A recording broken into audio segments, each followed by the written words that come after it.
Have you ever stood at a port, looked at a massive cargo vessel or a luxury cruise liner, and noticed a very specific detail? Almost every large ship on the planet is painted red just below the waterline. It's a stark, bold contrast. But why? Is it to scare off sea creatures? Is it marine camouflage? Or maybe a universal warning sign? The truth has nothing to do with aesthetics. The answer is a fascinating mix of ancient maritime struggles, clever chemistry, and a stubborn respect for tradition. Today, we're diving beneath the waves to uncover the real reason the world's ships wear red bottoms. Right here on Simple Things, Surprising Histories.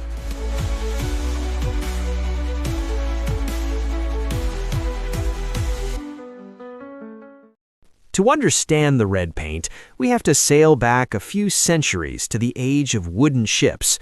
Back then, crossing the ocean was a slow, perilous journey, and a slow-moving wooden ship was essentially a giant, floating buffet for sea life.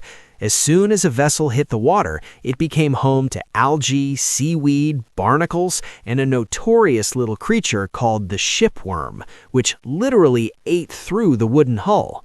In the maritime world, this is known as biofouling. Now, a few barnacles might not sound like a big deal, but biofouling was a disaster. It added massive weight and severe drag to the ship. A heavily fouled ship could lose up to half of its top speed and maneuverability. In an era where speed meant surviving a naval battle or winning a lucrative trade race, sailors desperately needed a solution to keep their hulls clean. By the late 1700s, shipbuilders found a brilliant fix.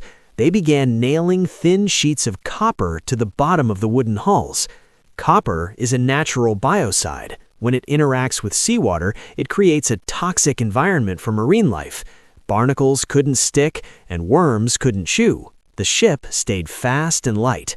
But as the Industrial Revolution arrived, wooden ships were replaced by iron and steel. Shipbuilders quickly realized you can't just attach copper sheets to an iron hull. The salt water acts like a battery, causing a chemical reaction that rapidly rusts and destroys the iron. So, instead of metal sheets, they invented antifouling paint. And the primary active ingredient in this new protective coating? Copper oxide. Copper oxide is naturally a rich, rusty red. The iconic red bottom wasn't a stylish design choice. It was simply the natural color of the toxic chemistry keeping the ship alive. Fast forward to today.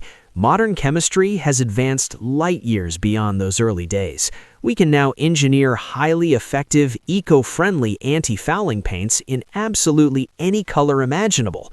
We could have neon green, bright blue, or jet black ship bottoms. So why is red still the standard? Part of it is pure maritime tradition. Sailors are famously superstitious and deeply respectful of history. But there's also a highly practical bonus. That stark contrast between a black or white hull and the red bottom creates a perfect visual horizon line. It makes it incredibly easy for the crew to see how deep the ship is sitting in the water. This helps them monitor the plimsoll line, the official markings on the side of the hull that indicate if a ship is safely loaded or dangerously overweight. So the next time you see a giant ship resting in the harbor, you'll know. That bold red line isn't just paint, it's a 300-year-old legacy. What started as a desperate fight against wood-eating worms turned into an iconic symbol of human navigation that still sails the oceans today. If you enjoyed this deep dive, please hit that like button, share this video with a curious friend, and subscribe to Simple Things, Surprising Histories for more fascinating stories hidden in plain sight. Thanks for watching, and until next time, keep wondering.